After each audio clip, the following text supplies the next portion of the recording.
Nonstop nation સાથે હું છું અન્વી। જોઈએ રાષ્ટ્રીય સમાચારો। દિલ્હીના મુખ્યમંત્રી કેજરીવાલ દ્વારા દિલ્હીના પૂરગ્રસ્ત વિસ્તારોની મુલાકાત લેવામાં આવી હતી, જ્યાં તેમણે ભાજપ પર નિશાન સાધતા કહ્યું કે આવા ટાઈમ પર પાર્ટીબાજી ન કરવી જોઈએ। પૂર આવવાના કારણે જે બી લોકોના જરૂરી દસ્તાવેજો ડૂબી ગયા હોય તેમના માટે સ્થિતિ કાબૂમાં આવે તે બાદ કેમ્પ યોજવામાં આવશે, તેમજ કીચડવાળા રોડને લેવલ પર લાવવા માટે ત્યાં માટી નાખી સરફેસ કરવામાં આવશે।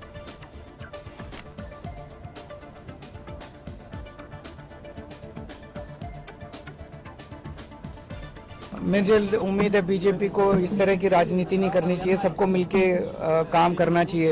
आपस में इस टाइम भी अगर पार्टीबाजी करेंगे तो फिर ये ठीक नहीं है। और एक कोई तरीका निकाल रहे हैं कि अगर बाढ़ प्रभावित लोग जो हैं जिनका सब कुछ बह गया उनको कोई हम एडहॉक रिलीफ अगर किसी तरह की दे सकें, ताकि जो उनका सामान का नुकसान हुआ है वो उसकी भरपाई कर सकें। इसका भी कोई तरीका निकाल के फिर हम इसका ऐलान करेंगे। राजधानी दिल्ली में यमुना नदी में भरायेला जलस्तर में घटाडो जोवा मळ्यो। जो कि आरटीओ ब्रिज पासेना बेरेजना तमाम फाटक न खुलवाना कारणे यमुनाना प्रवाहमां विघ्न छे, त्यारे आरटीओ स्थित बेरेजना दरवाजा खोलवा माटे मुंबई नौसेनानी मदद लेवामां आवी छे। आज तेओनी मददथी बेरेजना बंध रहेला 4 दरवाजा खोलवाना प्रयत्नो हाथ धराया हता। आरटीओ ब्रिज बेरेज पर 32 दरवाजा छे, तेमांथी 5 दरवाजा दशकाओ सुधी खुल्या नथी, जेना कारणे ओखला तरफ पाणीनो प्रवाह योग्य रीते वही शकतो नथी। गईकाले सेनानी मददथी शुक्रवार रात्रे एक दरवाजो खोलायो हतो, परंतु 4 फाटक खोलवाना हजू प्रयासो यथावत छे।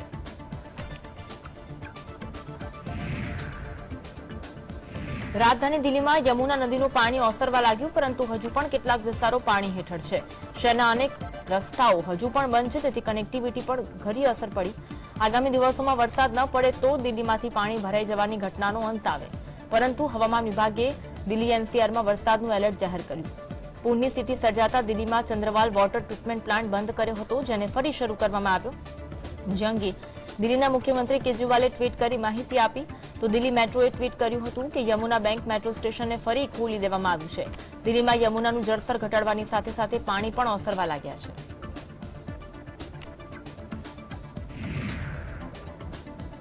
દિલ્હી સરકારના મંત્રી સૌરભ ભારદ્વાજે જણાવ્યું કે એલજી વીકે સક્સેના છેલ્લા 6 મહિનાથી કહેતા હતા કે યમુના નદીની સફાઈ કામગીરી ચાલુ છે, પરંતુ નદીમાં પૂર આવ્યું અને સ્થિતિ બગડી તો દિલ્હીના એલજી અને ભાજપ તેના માટે અરવિંદ કેજરીવાલ સરકારને જવાબદાર ઠેરવે છે। દિલ્હીમાં મોટાભાગની सत्ता दिल्लीना एलजी पासे छे। कोई काम सारू थाय तो तेनो श्रेय दिल्लीना एलजी पोते ले छे, परंतु कोई बाबतमां खामी निकળી જાય तो तेना माटे चूंटायेली सरकारने जवाबदार गणावे छे। मुद्दाओं पर सवालना जवाब दिल्ली सरकार आपे छे। सब लोग जानते हैं 6 महीने से क्या कह रहे थे एलजी साहब कि वे यमुना की सफाई करा रहे हैं, वे नजफगढ़ नाले की सफाई करा रहे हैं, वे शाहदरा की सफाई करा रहे हैं। तो मतलब अगर सफाई दिल्ली सरकार करा रही थी मगर सफाई दिखानी थी तो एलजी साहब कह रहे थे मैं करा रहा हूं।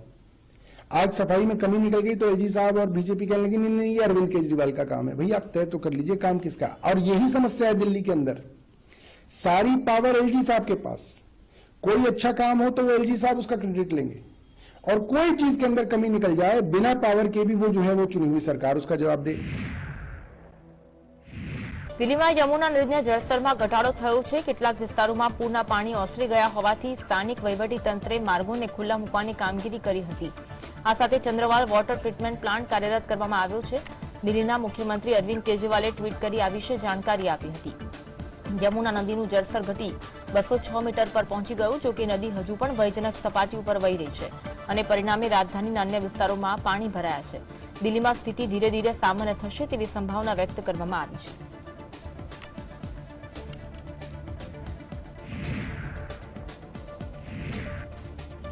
हवामान विभाग प्रमाणे मध्यप्रदेश, उत्तराखंड, हिमाचल प्रदेश, ओडिशा सहितना राज्यों 17मी जुलाई सुधी गाजवीज साथे वरसाद पड़ी शके छे।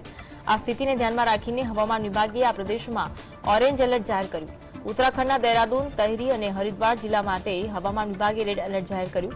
आ साथे दिल्ही और तेना आसपासना विस्तारोमां वादळछायुं वातावरण रहेशे। उत्तराखंड और हिमाचल प्रदेश में 17मी जुलाई सुधी छूटाछवाया स्थळोए भारेथी अतिभारे वरसाद पण पड़ी शके छे। महाराष्ट्र में पण आगामी 5 दिवस सुधी भारे वरसाद पड़वानी संभावना है। पूर्वी राजस्थान और उत्तर प्रदेश अनेक विस्तारों में 20मी जुलाई सुधी छूटोछवायो वरसाद पड़ी शके छे।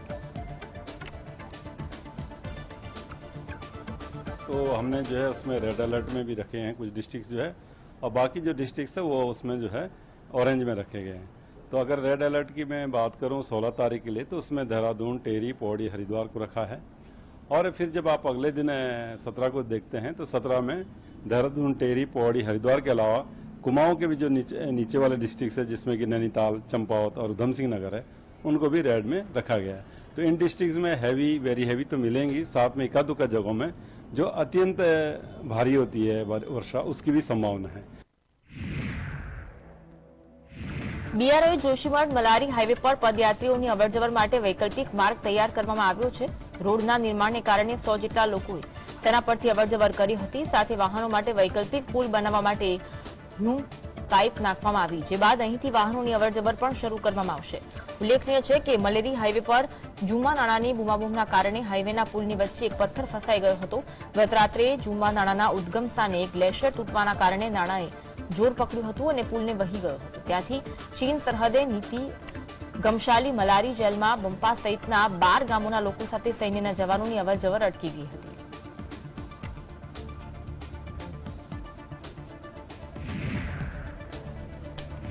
પૂરગ્રસ્ત હિમાચલ પ્રદેશમાં ફરીવાર વરસાદી સિસ્ટમ સક્રિય થઈ છે। મનાલીમાં વરસાદી ઝાપટા પડતા લોકોમાં ડરનો માહોલ છવાઈ ગયો હતો। કુલુમા નદીના કોતરમાં પાણીનું સ્તર વધતા વહીવટીતંત્રએ લોકોને એલર્ટ કર્યા। अन्य स्थलों पर स्थलांतर करने सलाह आपी हती।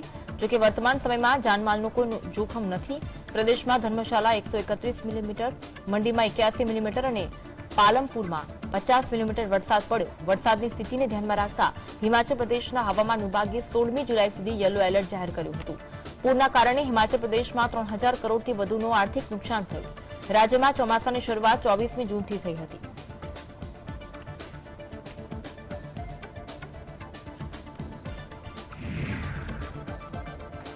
पंजाब और हरियाणा में पूरना धीमे धीमे पानी ओसरवा लाग्या, परंतु बंने राज्यों 518 गामों हजू पण पूरनी झपेट में छे। बंने राज्यों में पूरना कारणे अत्यार सुधीमां 57 लोकोए जीव गुमाव्या।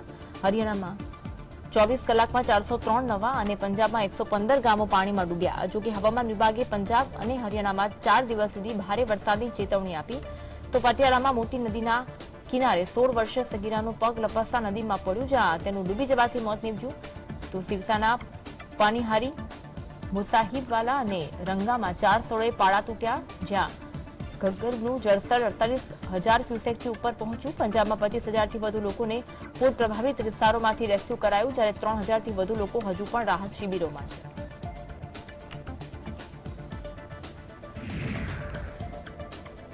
केंद्रीय गृहमंत्री अमित शाहे ट्वीट કરી જાહેરાત કરી કે ઘણા દિવસોની અટકળ બાદ સુહેલદેવ ભારતીય સમાજ પાર્ટીના વડા ઓમ પ્રકાશ રાજભર એનડીએમાં જોડાયા છે।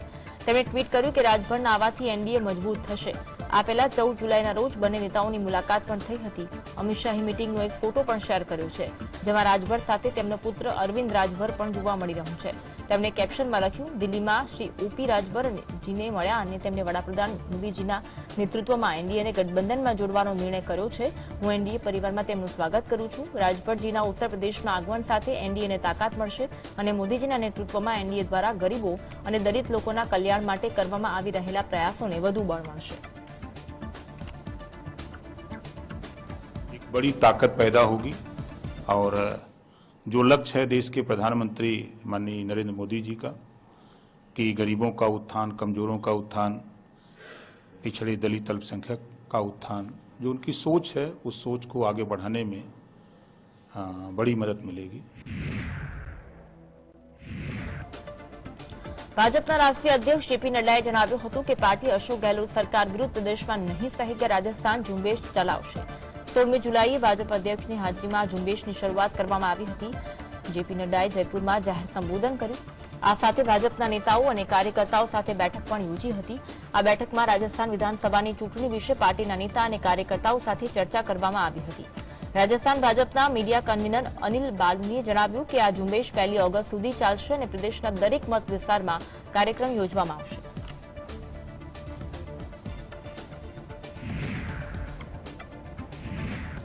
ભાજપના રાષ્ટ્રીય પ્રવક્તા આરપી સિંહે જણાવ્યું કે આમ આદમી પાર્ટી પોતાની નિષ્ફળતા છુપાવવા માટે અન્ય સરકારો પર આરોપ લગાવી રહી છે।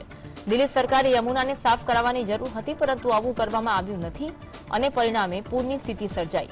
યમુના નદીને સાફ કરવાના નામે થયેલા કૌભાંડ વિશે આમ આદમી પાર્ટી ચર્ચા કરવી જોઈએ। આમ આદમી પાર્ટી તરફથી આરોપ લગાવવામાં આવ્યો છે કે હરિયાણા સરકારે હથની કુંડ બેરેજમાંથી તમામ પાણી દિલ્હી તરફ જતી યમુના નદીમાં છોડ્યું હતું અને પરિણામે રાજધાનીમાં પૂરની સ્થિતિ સર્જાઈ હતી। દિલ્હી સરકારના મંત્રી આતિશી માલિનાએ આરોપ લગાવ્યો હતો કે હથની કુંડ બેરેજમાંથી પાણી ઉત્તર પ્રદેશ અને હરિયાણાની કેનાલમાં છોડવામાં આવ્યું ન હતું। छुपाने के लिए ये इस प्रकार के प्रश्न उठा रहे हैं। सत्य तो ये है कि इन्होंने जो ड्रेजिंग करनी थी, यमुना की जो सफाई करनी थी, वह सफाई करी नहीं। अगर ड्रेजिंग की होती तो ये कोई बड़ी बात नहीं थी।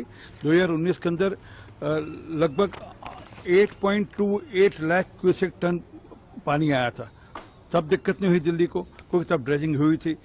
ये बताएं कि वो जो ड्रेजिंग का पैसे के नाम पर जो घोटाला हुआ उसकी बात बताएं, जो यमुना की सफाई के नाम पर जो घोटाला हुआ उसकी बात बताएं। असल में दिक्कत तो ये है कि इन्होंने घोटाला किया, उसको कवर अप करने के लिए अब इस प्रकार की बात कर रहे हैं। બિહાર ભાજપના નેતા ગુરુપ્રકાશ પાસવાને પટનામાં પ્રદર્શનકારીઓ પર પોલીસે કરેલા લાઠીચાર્જ વિશે વાત કરતા જણાવ્યું કે કોઈપણ પોલીસ મેન્યુઅલમાં એવું લખવામાં આવ્યું નથી કે શાંતિપૂર્ણ રીતે વિરોધ કરી શકાય નહીં। રાજનેતા લોકશાહીના રક્ષક સમાન છે। પોલીસે જે કાર્યવાહી કરી હતી તેની અમે ટીકા કરીએ છીએ। અમે આ મુદ્દે ન્યાયપાલિકામાં પણ અરજી કરી છે। લોકતંત્રમાં લોકોને શાંતિપૂર્ણ આંદોલન કરવાનો અધિકાર છે। લોકતંત્રના મૂલ્યોમાં વિશ્વાસ રાખનાર વ્યક્તિના આદર્શોને ઠેસ ન પહોંચવી જોઈએ। हमारा कार्यकर्ता विजय ने न्याय मळे तेना माटे प्रयास करीशुं। इस मैनुअल में कहीं भी ये नहीं लिखा हुआ है कि बिना उकसावे के शांतिपूर्वक प्रोटेस्ट, शांतिपूर्वक तरीके से आंदोलन कर रहे लोगों पे इस प्रकार लाठी भांजी जाएगी, इस प्रकार आंसू गैस के गोले दागे जाएंगे, इस प्रकार से आक्रमण किया जाएगा। जनप्रतिनिधि या राजनीतिक कार्यकर्ता लोकतंत्र के प्रहरी होते हैं। पटनाમાં વિધાનસભા પાસે પોલીસ અને પ્રદર્શનકારીઓ વચ્ચે થયેલ ઘર્ષણમાં ભાજપના કાર્યકર્તાઓની મોત વિશે વાત કરતા જેડીયુના नेता રાજીવ રંજન પ્રસાદે જણાવ્યું કે ભાજપે પોસ્ટમોર્ટમ રિપોર્ટ આવે પહેલા બિહાર સરકાર પર આરોપ લગાવવાનું શરૂ કરી દીધું। મૃત્યુ પામનાર ભાજપના કાર્યકર્તા વિજયસિંહ જે સ્થળ પર વિરોધ પ્રદર્શન થયા હતા ત્યાં હાજર નહોતા। અમે મૃતકના પરિવારજનો પ્રત્યે સંવેદના વ્યક્ત કરીએ છીએ। ભાજપ મૃતકોના નામ પર રાજનીતિ કરી રહ્યું છે। પટનામાં બિહાર વિધાનસભા પાસે શિક્ષક ભરતી નીતિના વિરોધમાં પ્રદર્શન કરનાર પ્રદર્શનકારીઓને વિખેરવા માટે પોલીસે લાઠીચાર્જ કર્યો, જેમાં ભાજપના નેતા કાર્યકર્તાનું મોત થયું હતું। આ વિશે હવે રાજકારણ શરૂ થઈ ગયું છે। विजय सिंह की हत्या का आरोप, ये लाशों पर सियासत भारतीय जनता पार्टी के डीएनए में है और शायद इसीलिए इस मौत के पोस्टमार्टम का इंतजार किए बगैर उन्होंने बेसिर पैर के आरोप लगाने शुरू किए। हकीकत ये है कि वो प्रदर्शन में शामिल ही नहीं थे। प्रदर्शन स्थल से काफी दूर एक ऐसी जगह पर थे जहां से लोग प्रदर्शन के लिए जाने वाले थे। મહારાષ્ટ્રના ઉપમુખ્યમંત્રી દેવેન્દ્ર ફડણવીસે જણાવ્યું હતું કે ઉદ્ધવ ઠાકરેને રાજનીતિ અને બજેટનું જ્ઞાન નથી। ફડણવીસની ટિપ્પણી પર પલટવાર કરતા ઉદ્ધવ ઠાકરે સમૂહના નેતા સંજય રાઉતે જણાવ્યું કે ભ્રષ્ટ સરકારની રચના કેવી રીતે કરવામાં આવે છે તેનું જ્ઞાન અમારી પાસે નથી। ભ્રષ્ટાચાર કરી સરકાર રચવી અને ભ્રષ્ટાચારીઓને સમર્થન આપવું અથવા તો ઈડી સીબીઆઈનો દુરુપયોગ કરી સરકાર કેવી રીતે રચવી અને ઉથલાવી તેનું જ્ઞાન અમારી પાસે નથી। उद्धव ठाकरे को ना राजनीति की नॉलेज है, ना बजट की नॉलेज, ना कॉपरेटिव सेक्टर का नॉलेज। वो देख लेंगे। तो आप बताइए किसको नॉलेज? आपको नॉलेज है? जिस तरह से आपने खोखे वाली सरकार बनाई है, ये नॉलेज हमको नहीं, ये सच है। भ्रष्टाचार करना और भ्रष्टाचारियों को समर्थन देना, ईडी और सीबीआई का दुरुपयोग करके सरकारें बनाना, सरकारें गिराना, इसका नॉलेज तो हमें नहीं है। છાસવારે શિંદે સરકાર અને કેન્દ્ર સરકાર પર હુમલો કરનારા રાજ્યસભા સાંસદ સંજય રાઉતની મુશ્કેલી વધી રહી છે। મુખ્યપ્રધાન કાર્યાલય પર ગંભીર આરોપ લગાવતા મામલે મુંબઈ ક્રાઇમ બ્રાન્ચે સંજય રાઉતને નોટિસ મોકલી। સંજય રાઉતે આરોપ લગાવ્યો હતો કે મુખ્યપ્રધાન કાર્યાલયમાંથી ગુનેગારો સાથે ડીલ ચાલી રહી છે અને જેલમાં બંધ ગુનેગારો સાથે ફોન પર વાત કરવામાં આવી રહી છે। ક્રાઇમ બ્રાન્ચ દ્વારા નોટિસ જાહેર કર્યા બાદ મુંબઈ પોલીસે કહ્યું કે ક્રાઇમ બ્રાન્ચે તેમને પુરાવા રજૂ કરવા માટે નોટિસ મોકલી છે અને તેમના જવાબ પછી પોલીસ આ મામલાની તપાસ કરશે।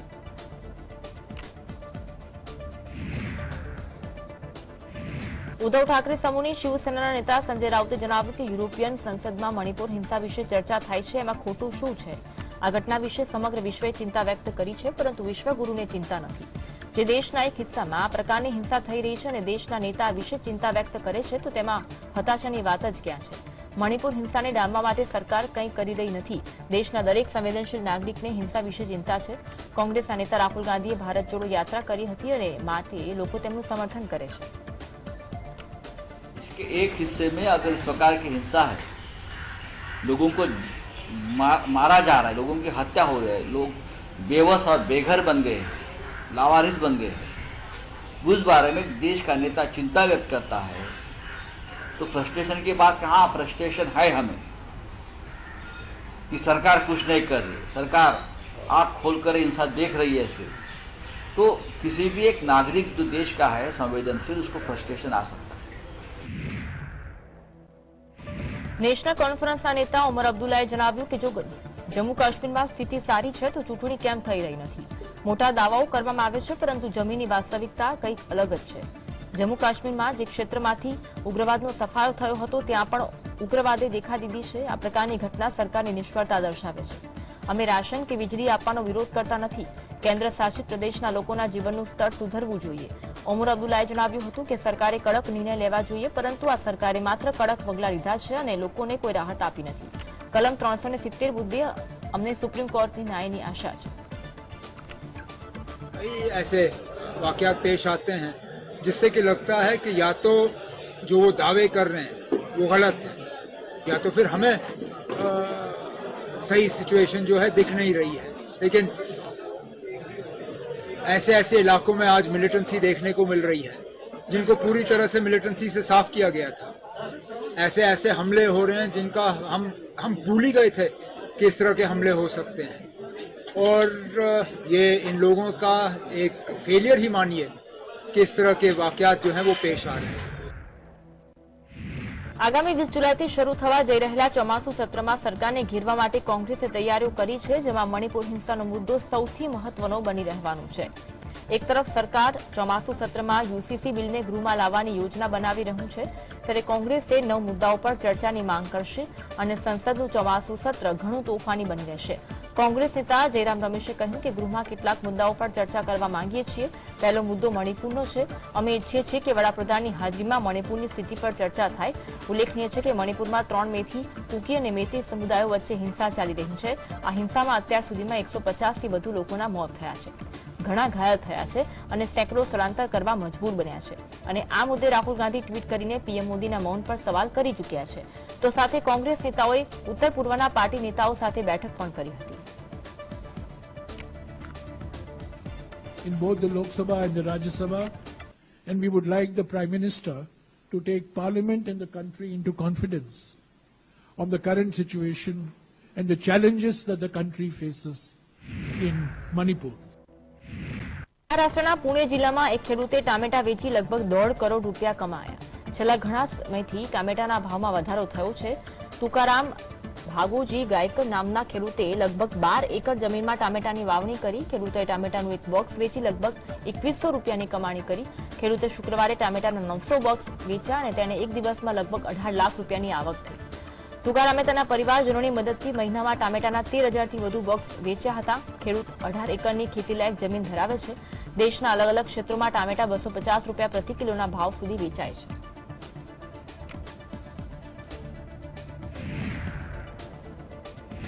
ઉત્તર પ્રદેશના મેરઠમાં કાવડિયાઓનો કાફલો હાઈ ટેન્શન લાઇનના સંપર્કમાં આવી જતા મોટો અકસ્માત સર્જાયો. હરિદ્વારથી કાવડ લઈ આવેલા કાવડિયાઓનો બીજે હાઈ ટેન્શન લાઇન સાથે અથડાઈ ગયો, જેના કારણે 5 કાવડિયાઓ મૃત્યુ પામી ગયા.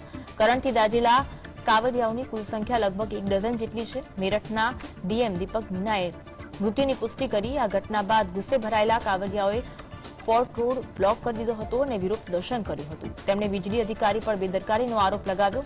ઘટનાની જાણકારી મળતા પોલીસ પ્રશાસન પણ ઘટના સ્થળે પહોંચ્યું હતું. મળતી માહિતી મુજબ મેરઠના રાલી ચૌહાણ ગામના કાવડિયાઓ શનિવારે સાંજે લગભગ 8 વાગે કાવડ સાથે ગામમાં પહોંચ્યા હતા. ડીજેના ધામધૂમ વચ્ચે કાવડ ગામમાં પ્રવેશતાની સાથે રોડ કિનારે લટકતી હાઈટેન્શન લાઇન ડીજે સાથે અથડાઈ હતી અને ડીજે અને કાવડમાં હાઈટેન્શનનો કરંટ દોડ્યો હતો.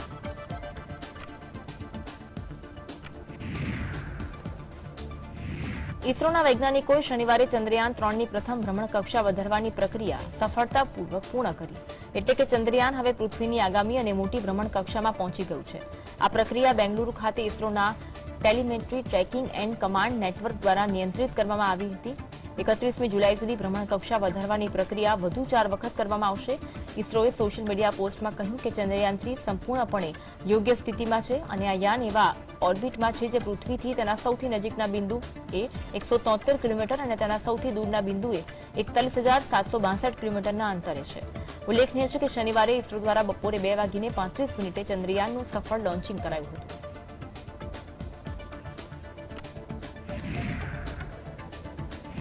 પાકિસ્તાની શહબાઝ શરીફ સરકારે વધતી મોંઘવારીથી સામાન્ય લોકોને થોડી રાહત આપી. સરકારે દેશમાં પેટ્રોલની કિંમતમાં 9 રૂપિયા પ્રતિ લીટરનો ઘટાડો કરવાનો નિર્ણય લીધો. મોડી રાત્રે આ અંગે માહિતી આપતા નાણામંત્રી ઇશાક ડારે કહ્યું કે પાકિસ્તાનમાં પેટ્રોલની કિંમતમાં પ્રતિ લીટર 9 રૂપિયા અને ડીઝલની કિંમતમાં 7 રૂપિયા પ્રતિ લીટરનો ઘટાડો કરવામાં આવ્યો છે. મહત્વનું છે કે પાકિસ્તાનમાં મોંઘવારીએ સામાન્ય લોકોની કમર તોડી નાખી છે. જોકે જૂન 2023માં દેશમાં મોંઘવારી દર 7 મહિનામાં 29.4%ના સૌથી નીચા સ્તરે પહોંચી ગયો છે, જ્યારે કે મે મહિનામાં મોંઘવારી દર 38% હતો, જ્યારે કે એપ્રિલમાં આ દર 36.4% હતો. મોંઘવારી ઘટ્યા બાદ પણ દેશમાં ખાણીપીણીની વસ્તુઓ ઘણી મોંઘી છે, પરંતુ સરકાર દ્વારા પેટ્રોલ અને ડીઝલના ભાવમાં ઘટાડા બાદ સામાન્ય લોકોને ચોક્કસ રાહત મળશે.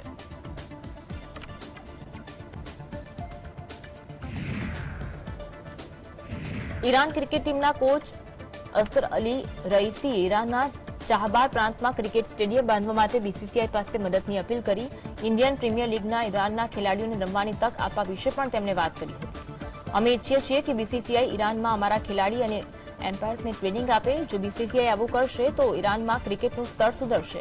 ઈરાનની ક્રિકેટમાં MS ધોની અને વિરાટ કોહલી ખૂબ જ લોકપ્રિય છે. ઈરાનમાં ભારત પાકિસ્તાન મૂળના લોકો મોટી સંખ્યામાં રહેતા હોવાથી જો ઈરાનમાં ક્રિકેટ મેચ યોજવામાં આવે તો અહીં ક્રિકેટને વધુ પ્રોત્સાહન મળશે. हमारे क्रिकेट को ग्रोथ करने के लिए जब तक बाहर की टीमें अच्छी टीमें यहाँ पर आएंगी, हम खेलेंगे तो फिर हमारा क्रिकेट भी बहुत डेवलप होगा. और ये जगह ऐसी है कि यहाँ पर अफगानी और पाकिस्तानी और इंडियन बहुत ज्यादा यहाँ पर रहते हैं, काम करते हैं. तो यहाँ क्रिकेट के लिए जो है बहुत अच्छा है कि अगर इस पर कोई इन्वेस्टमेंट करे और इसको बनाए, आगे डेवलप करे. हम तो ये चाहते हैं बहुत ज्यादा कि यहाँ पर जैसे इंडियन जो मैनेजमेंट बीसीसीआई आए, यहाँ पर जो है ना हमारे लड़कों को कोचिंग के लिए ट्रेन करे, एम्पायरिंग के लिए ट्रेन करे और मुख्तलिफ दूसरे शोबों की तरफ हमारे सपोर्ट करे और हमारे लड़कों को वहाँ बुलाए, वहाँ पर ट्रेन करे. इस तरह के काम होंगे तो हमारी क्रिकेट बहुत ज्यादा डेवलप होगी. અમેરિકાના સાન ફ્રાન્સિસ્કોમાં ભારતીય દૂતાવાસ બહાર ભારતીય સમુદાયના લોકોએ રાષ્ટ્રધ્વજ દર્શાવી રાજદૂત અને અધિકારીને સમર્થન પૂરું પાડ્યું હતું. થોડાક દિવસો પહેલા કથિત ખાલિસ્તાની સમર્થકો દ્વારા ભારતીય દૂતાવાસમાં તોડફોડ કરવામાં આવી હતી. ભારતીય સમુદાયના લોકોએ દૂતાવાસ બહાર વંદે માતરમ, ભારત માતા કી જય અને અખંડ ભારત જિંદાબાદ સહિતના સૂત્રોચ્ચાર કર્યા હતા. લોકોએ કથિત ખાલિસ્તાની હુમલાના કૃત્યને આતંકવાદ ગણાવ્યું હતું. 2 જુલાઈના રોજ કથિત ખાલિસ્તાની સમર્થકોએ ભારતીય દૂતાવાસમાં તોડફોડ કરી હતી અને તેમાં આગ લગાવવાનો પ્રયાસ કર્યો હતો. આ ઘટના બાદ ભારતીય દૂતાવાસ બહાર મોટી સંખ્યામાં પોલીસ બળ તૈનાત કરવામાં આવ્યું હતું. અમેરિકામાં ભારતીય રાજદૂત તરણજીતસિંહ સિદ્ધુએ પણ આ સમગ્ર મામલાની તપાસ કરવાની અમેરિકી સરકારને